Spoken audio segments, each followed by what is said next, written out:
एक अत्यंत हृदयद्रावक घटना समोर आली आहे। ही हृदयद्रावक घटना उडगी तालुका जत येथून समोर आली आहे। श्रावणी उमेश लिंगाडे वय 10 वर्ष व तिची लहान बहीण श्रद्धा वय 8 वर्ष या दोघीही उमदी समतानगर येथील डेफोडियल इंग्लिश मीडियम स्कूलमध्ये शिकत होत्या। श्रावणी इयत्ता 4थीत तर श्रद्धा 2रीत शिकत होती।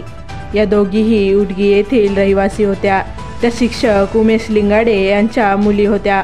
श्रावणी व श्रद्धा शाळा सुटल्यानंतर घरी जायला निघाल्या, मात्र त्यावेळेस त्यांच्यासोबत अत्यंत भयानक अशी घटना घडली। शाळा सुटल्यानंतर दुपारी 3च्या सुमारास श्रावणी व श्रद्धा उडगीपासून उमदीकडे त्यांच्या असलेल्या शेताजवळ स्कूल बसमधून उतरल्या। तेथून त्या आपल्या शेतातील घराकडे जात होत्या। याच वेळी क्षणात होत्याचं नव्हतं झालं आणि काळाने या दोघींवर असा घाला घातला। याच वेळी उडगीकडून उमदीकडे जात असलेल्या एका भरधाव कारने या दोघींना उडवले।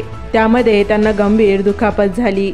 त्यांना जतकडे नेत असताना श्रावणीचा मृत्यू झाला, तर श्रद्धाला पुढील उपचारासाठी खासगी रुग्णालयात दाखल केले। त्यानंतर गावकऱ्यांनी घटनास्थळी मोठ्या प्रमाणात गर्दी केली। अपघातातील कार चालकाचे नाव मात्र समजू शकले नाही, मात्र पोलीस त्या कार चालकाचा तपास करीत आहेत। श्रावणी आणि श्रद्धा रोज शाळा सुटल्यानंतर स्कूल बसमधून थेट गावातील घरी जात होत्या, मात्र आज त्यांचे आजी आजोबा शेतात काम करत होते, त्यामुळे त्या सुद्धा तिथेच उतरल्या आणि शेतात जात असताना अशी भयंकर घटना घडली। अत्यंत हृदयद्रावक अशी ही घटना आहे। त्यामुळे आपल्या मुलांकडे विशेष लक्ष ठेवा, कारण त्यांची एक चूक ही त्यांच्या जीवावरही बेतू शकते। त्यामुळे आपल्या मुलांची व आपली काळजी घ्या व सुरक्षित राहा। अशाच महाराष्ट्रातील ताज्या बातम्या पाहण्यासाठी आपल्या चॅनलला नक्की सबस्क्राईब करा। बातम्या गोळा करायला खूप मेहनत लागते, त्यामुळे चॅनलला नक्की सबस्क्राईब करा व बातमीला लाईक आणि शेअर करायला विसरू नका।